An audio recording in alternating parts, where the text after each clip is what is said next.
This is my 5th summer now with a Masterbuilt Gravity smoker, and it's been used a lot. However, it's only been cleaned a little. But if you're thinking about buying one of these, in this video I'm going to tell you everything you need to know before you part with your hard-earned cash. Let's get cracking.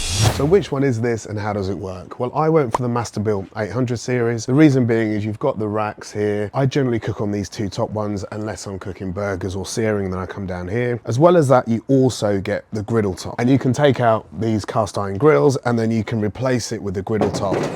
And then you've got a griddling surface as well. So it's very much a grill that has got lots of versatility. If you don't get the 800, you can actually just buy separate griddle pans to go on top of this. So don't make this your buying decision, although it does save you some money and it is handy to have this really large bespoke top just for this grill. The control panel is fairly basic, but fairly easy to use. And it also comes with probes, and you can pop the probes in there. And then these just go through here. They go into your grill, and then you can put these into the piece of meat you're cooking, and that way you can monitor the whole cook from the app, which is pretty good. You can change the temperature while you're out and about, and you can also check the meat's temperatures when you're cooking. And then when you're ready to cook, this is the clever bit, you remove the baffles here and they actually just go on the front.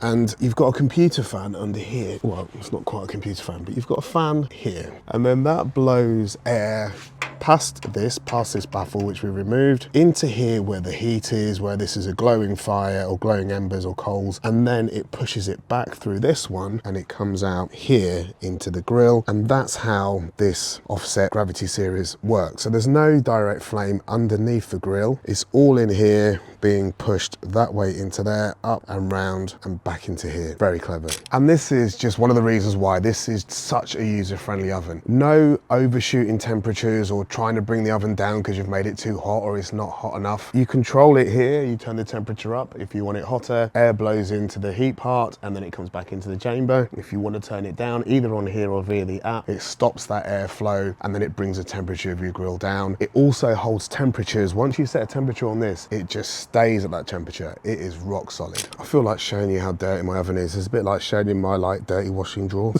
Also, when you're searing, you use this side. So it's got two sides on these. These are slightly thicker on this side and it just gives you a nice sear on the meat. Your smoking side is this one where you've got less contact with the meat. If you do, generally I smoke on these two. I'm not sure it makes that much difference. You can also get a rotisserie. So the rotisserie fitting goes in there and then you take these out and then you can make rotisserie chicken. In addition to that, you can also get a pizza attachment here to do pizzas. I don't have the pizza attachment, but I have used my Weber pizza stone in here just on its own without the other parts, and it did work really, really well. But probably the most important thing is how well does this thing cook? In short, it's amazing. Last week I wanted to cook a full English for several people and it handled it with ease. The griddle is a really good size for lots of sausages and bacon, which you can then put on the top rack to hot hold while you're cooking things like the eggs and the mushrooms, etc. I also added a couple of pans for the baked beans and scrambled eggs. Everyone was very happy with the results. As you can imagine, it's also 10 out of 10 for smash burgers. And top tip on fast cooks like these, get your guests to cook their own food. It will save you time and energy, and also it's a real crowd pleaser. Reverse searing a tomahawk steak. Now,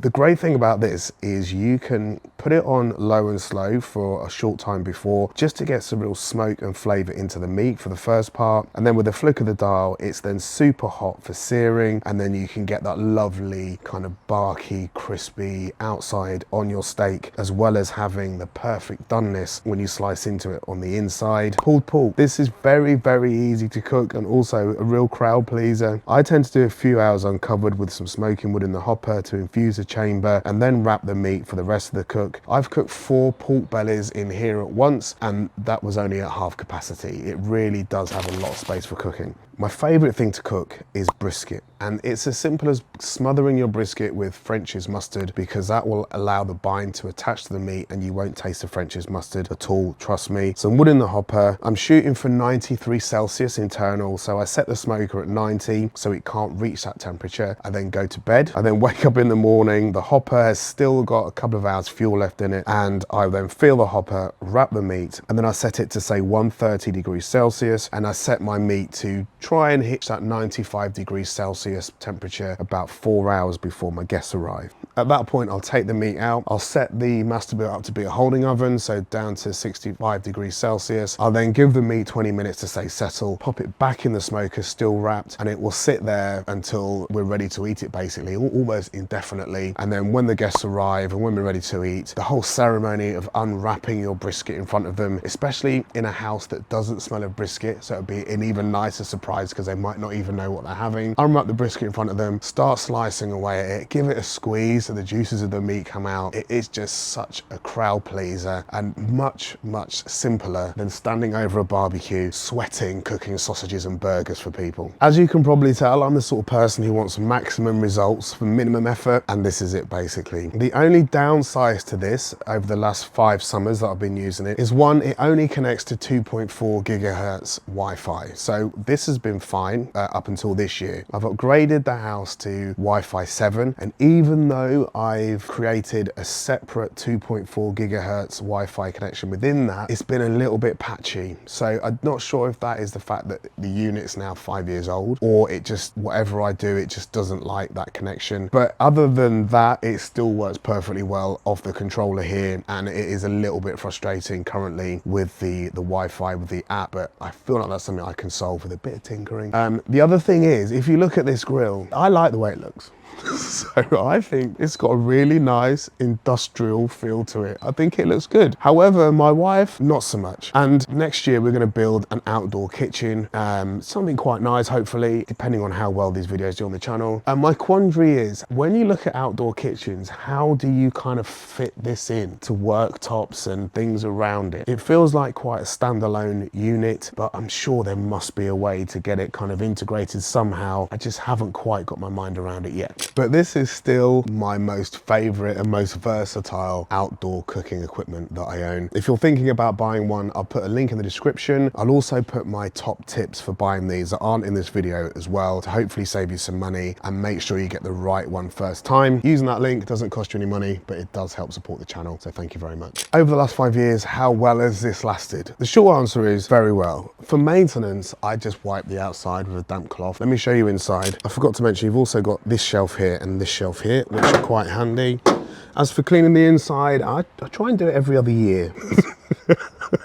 As you can see, I've not spent loads of time cleaning this grill. Got a little bit of flaking here, so I don't know what that is. I think this is just kind of like soot over the years. And then in here, I think this is kind of like a creosote type effect from cooking. You kind of got a bit there. But for a 5-year-old grill, I mean, it's in really good condition, despite my best efforts. You've got a grease tray down here, which you can remove when you want to clean the grease tray. And the whole bottom just comes out for cleaning as well. I would say it's not particularly easy to clean. It is a bit time consuming because there's a lot of surface space to do. And one of the failure points on these are the switches. You've got 2 switches here. You've got this one here, and then you've also got one on this door. And if for any reason it thinks the doors aren't shut, it won't work. And the bottom switch is down here. And if for any reason the grill thinks these doors are open, because either they are, sometimes you can get like a piece of coal or something that hasn't gone in there. Then when you shut it, it doesn't quite press that switch down there. Or sometimes the switch can fail. I'm not sure how easy it is to show this, but basically there's 2 screws here. If your switch fails, they're about £15 on Amazon. Just have some spares, take it out and then put a new switch on. It's probably a 10-minute job. It's frustrating if you don't have spares. These are the original 2 switches. So although I know this is a failure point, these are going strong after 5 years. This one, however, this one on the lid here has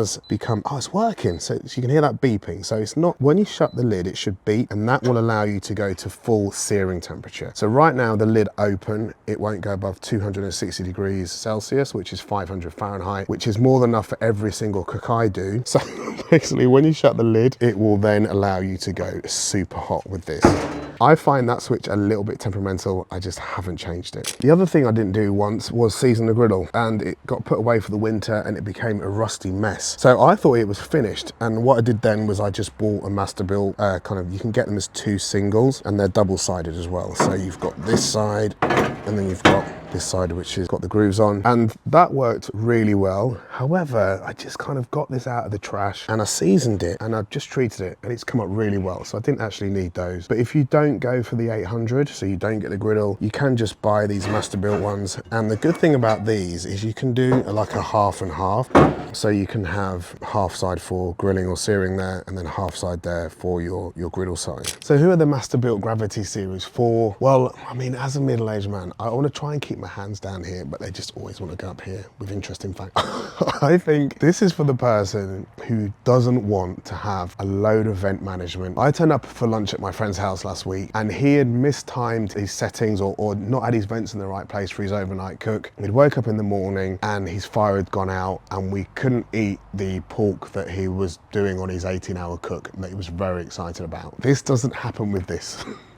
If you put it on, as long as you've got coal in here, so you top it up before you go to bed, wake up in the morning and it would have done exactly what you've asked for it overnight, ready for the rest of the cook during the day. It is very reliable, it is very solid, it is very easy to use. And after 5 years with this grill, I'm now at the point where we're just like this. I love this grill like Picard loves Data. I know it can't love me back, it's just a grill. But if this grill broke, I would work hard to repair it rather than replace it. I feel like it's just part of me now. Every single cook is perfect. I have to say it takes about a dozen cooks to kind of really get to know the machine. Beyond that, you just know it inside out. And especially if you're not cooking week in, week out. So if you're only using this, say 20 times a year, you want to be good at this very quickly. And the simplicity of this makes that happen. It really is that good. So one of the reasons why you'll know this machine inside out is because you build it yourself. The downside to that is it took me 4 hours to build it, but that was nearly 5 years ago. Well, I hope you found this video useful. As I've mentioned, I will put a link in the description and some advice and some top tips really if you are thinking about going for one of these, and it should hopefully save you some money as well. YouTube thinks that you will like this video here, and until next time, see you soon.